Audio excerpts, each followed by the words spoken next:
Hi everyone, welcome back to New Kevin's Creations here on Geektopia Island. I'm Kevin. I'm Cardwell. And today on this episode of Kevin's Creations, we're going to be talking about the deck called Pretty Kitty. Mm-hmm. But before we get into that, we just remind everybody we did start a Patreon, so go check out that Patreon, give us some love, support us, and we'll love you forever. Oh yeah. With that, let's talk about Pretty Kitty. So, Pretty Kitty, we're all about gyms. So what we're doing, Taegrus is the boy that leads us. He's got the little pet kitty, and the cat is pretty. So, Taegrus Pearlshine. He judgments for white, and 1. He's got energizes of white. And at the beginning of the game, gain a gem of any attribute.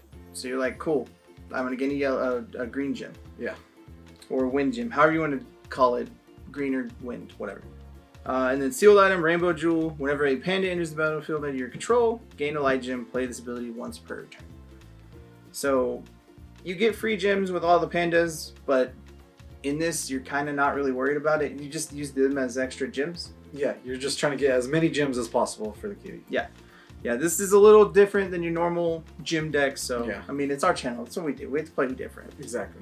So, Taegrus judgments into Taegrus Pearlshine, Lord of the Mountain. He's an 8/8. When he enters the field, you gain 2 gems of any attribute, of any one attribute. Banish a light gem. This card gets +5/+5 until the end of turn. Play this ability only once per turn. Banish a water gem. He gains flying. He's got an unsealed ability of Banish a darkness gem. Target J/Resonator gains -5/-5 until the end of the turn. And another sealed ability of Banish 2 light gems. Recover this card. Play this ability only once per turn. So essentially, you get to, when you want to alpha swing with him, you get to. Yeah. You're like, hey, pump him +5/+5, swing once, untap 2, or banish 2 light gems, untap him, do it again. Yep. But silly. Then you want to say that with the, after you get pretty much all 5 gems, you would just want to do darkness gems because that ability is too good. Yeah, so his other one of banish the darkness gem, something gets -5/-5. Because it kills Jace. That's what makes it so strong. It's because if he's flipped before a Kyric's flipped, you get to win that fight. As long as you have enough darkness gems to be like, did you die? Yeah. I mean, he may die too in the process because Kyric gets to do silly shenanigans as well, but it is what it is. But just being able to throw out -5s, because it's open-ended. It doesn't matter how many times you do it. There's no once per turn. It's just remove 3 gems. That dude gets -15, -15, because why not? You just see him on the battlefield throwing gems at the monster's faces. Yeah. But for the most part in this deck, we're just going to stack gems as much as we can. Yes. We've got 1 use for actual amounts of gems, and it's a pretty fun use, but that's really about all we're doing with it, other than Taegrus and that 1 card. But before we get to that 1 card, let's get to the start of the creatures here. To help you out is Gem Mallet Panda. 1 white, 1/4, enters the battlefield, gain a gem of any attribute. That's good. Now, you can do this to ramp up real quick. Banish a gem, produce 1 will of any attribute, share with the gem banished this way. And then you can tap on banish 3 to get 2 will of the same mana, but you don't want to. You just want to do the 1. Yeah, you really just want to do the 1 gem to get the turn 3 dude. Yeah. Or the turn 3 dude on turn 2. Yep. Speaking another turn 2, Skuld, Valkyrie of the Future, 2 white, amazing card, 6/5. When this card attacks, produce a white to help you also ramp and do all the tricks. Yeah, we do have some tricks in this deck, so we'll get there. Oh yeah. Now, what about this Bodyguard here? All right, so Xiang's Bodyguard. Nobody uses this card. Poor little Xiang's Bodyguard. Yep. He just sits in the back, unused. But I was like, you know what? I need his ability. Oh, He's a white and 1 for a 1/7. So terrible stats. Very. But you're not really using him for that. He's got barriers, so he can't really be targeted, which is nice. Yeah. But at the beginning of your turn, gain a gem of any attribute. That's the key. That's the purpose of this dude in this deck, because we're just stacking gems. That's our whole goal, because you need it for the kitty. Yep. And what's a gem deck without the combo? Yeah, okay, so Orphica, it's pandas. You're playing Orphica. Have to. She good. Orphica, Dancer in the White Mist. 2 white for 4/4. Pandas you control get +2/+2. And when this card enters the field, remove another target resonator from the game. At the end of the next turn, or the next end of turn, put that card into the battlefield under its own control. When this card is put into a graveyard, search your deck for a panda, reveal it, and put it in your hand. Then shuffle your deck. So she cannot target herself, but you target something else. You blink out the Gem Mallet Panda, get another gem. You blink out another dude and just help. It just protects your dudes, or it helps you get more stuff. Yeah. Or you can even blink out their dudes so they can't block. That's its whole purpose. And then you just get gems. Yeah. With it. Pretty good. And then if she dies when she's going to block or something, you're just like, cool, go get a panda. Now, of course, this is the cornerstone of the deck. The pretty kitty, because it's either very shiny and gems, and it's pretty pissed off, too. Yeah. So Beast of Light. He's the whole reason I wanted this deck. And he's 2 white and 1 for a 5/5. And he's a beast, but it's a cat. It straight looks like a cat on the picture, so we're just calling it a cat. But this card gets +1/+1 for each gem you control. So if you just sit and stack gems, this dude gets real big real quick. Yeah. So you're like, turn 1, play something to get in. Turn 1 you start, you have a gem from him. You play Gem Mallet Panda, you have at least 2 gems from Gem Mallet, him, and then you get another one because Gem Mallet's a panda. 3. So you have 3 gems by turn 2. If you do turn 2 zing, then turn 3 that means you have 4 gems and it's a 9/9 already. Yeah. And then when it swings, it's a 10/10 plus whatever else you can play. Yeah. The amount of silly stuff that you get with just stacking gems on a Beast of Light is going to be pretty epic. Yeah. He can get really big really quickly, and that's his whole purpose. Just to be like, I'm big, I'm angry, and I'm a cat. I'll kill you. Exactly. And with Orphica, I mean, it's air. It's just a too good card. Air Valkyrie of Mercy, white, 1 for a 6/7. It enters, put target resonator with total cost 2 or less from your graveyard into the field. So with Orphica, you bring back Orphica, she blinks her out, and you get back another something. Yep. It's pretty silly how it works, Good old classic move. but that's what it's for. She still needs flying because she looks like she has flying. But Yeah. besides that, we'll get past It's that. okay. Yeah. It's okay. And the final panda of the deck is the Gem Blade Emerald, because he's a free panda. Yeah. He costs 4, 2 white and 2, but he's an 8/8, and when he comes into play, recover up to 4 target magic stones if you control a wind gem. So as long as you don't totally eat all your wind gems, he's free. Yeah. And that's why he was talking about at the beginning with Taegrus, he just say wind gem. Yeah. Because that's the only one that is necessary at that moment, and it will help you. Yeah, and you don't have to do anything with it unless you really need the mana to make something early, but Yeah. otherwise you're just like, cool, I have a free wind gem already. And then you get a free panda. Exactly. Great. Done. Now we'll jump into all the combat tricks here. The first one, of course, is Flourishing Hope. Yay! Our favorite all-star. Flourishing Hope. At Geektopia Island. If you don't know what it is by now, 1 white, quick cast, target J Resonator gains. This card cannot be destroyed, so it gains Eternal. And then you inverse this card, which becomes Burgeoning Despair. 1 darkness, 2 quick cast. Play this card if only inverted, and target player banishes 2 Resonators. So just Card's too good for the value you get. too good. Alright, so here's our other use for all the gems. Yep. This card is ridiculous, and like, it really doesn't see a lot of play, and I don't really know why. I mean, I kind of see it, but we're going to go through There's it. so many options. So be ready. I'm going to say a lot, but just bear with us. So profitable transactions. So 1 white, quick cast, chant.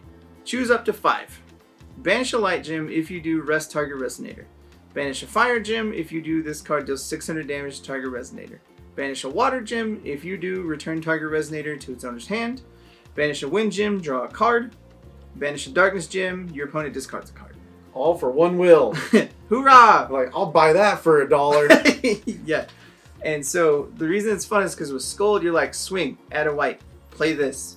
And as an instant, you can make them discard a card, bounce that dude, kill that dude, and tap that dude. Yeah. They're not going to be able to stop you if you have at least one of every color. You just be like, oh, what? And even if you don't use all, because it says up to, so you don't have to use all of them. You can still keep your gem stacks just to make your cat huge, to be like Brock. Yeah. But this card either gets something out of your way, or just draws you cards, or whatever else you need it to do. Whatever needs to happen whenever you want it. But yeah, it's the whole reason we're stacking gems, because it's what it's there for. If you're not using them on Taegrus, you're using them here. And it does a really big no-no in trading card games of making your opponent discard instant quick cast speed. Yeah. Which really causes a lot of rules problems, but yeah. it can get there. It's alright. The next one to help you, of course, also quick cast, 1 drop, Discovery. Gain a gem of any attribute, draw a card. It's a cantrip, gives you whatever gem color you need.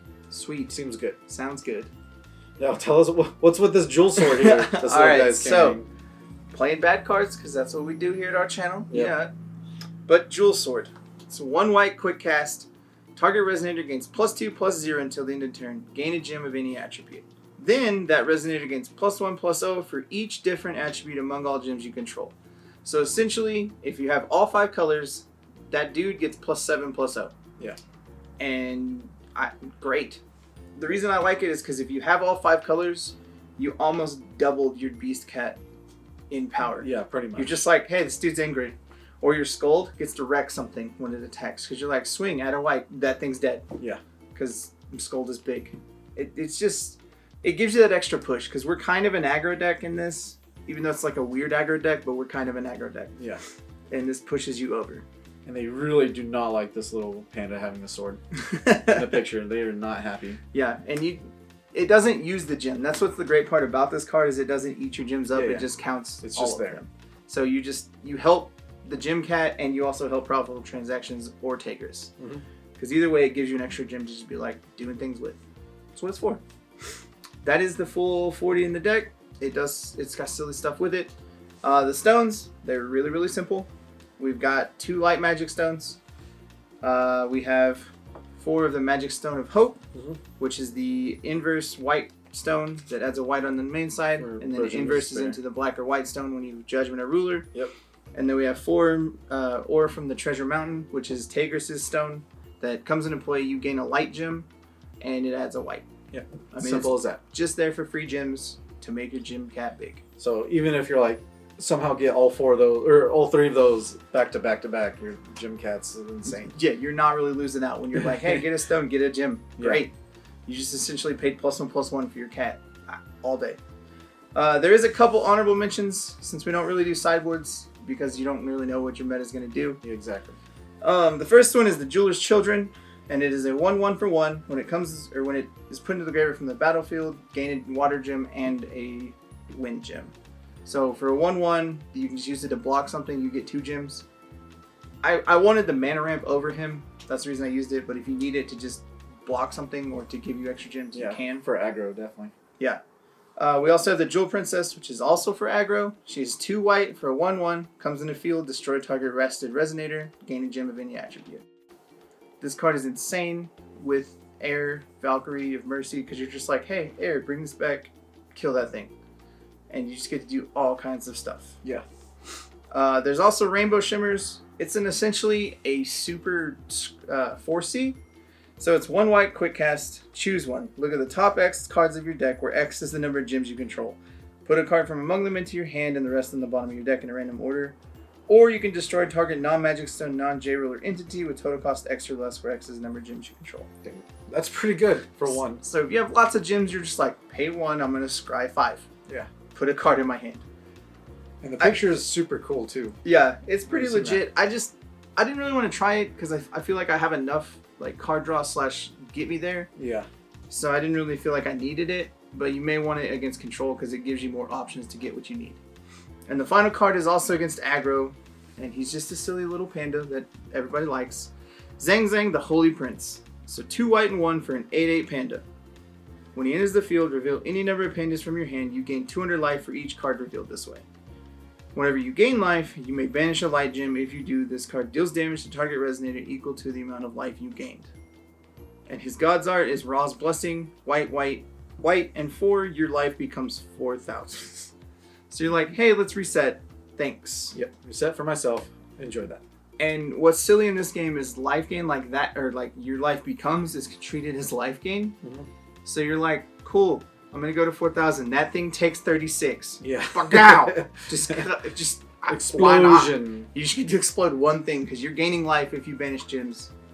But I didn't really have a lot of life gain in the deck, so I didn't want to put him in the main board. That's why I didn't really put him there.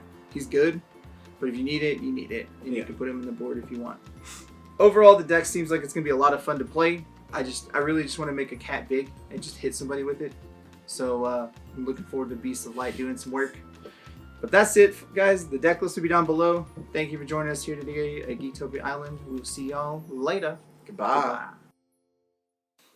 Also, guys, make sure you hit that like button, subscribe to our channel, and if you want to keep up to date on all of our future content, make sure you tap that bell.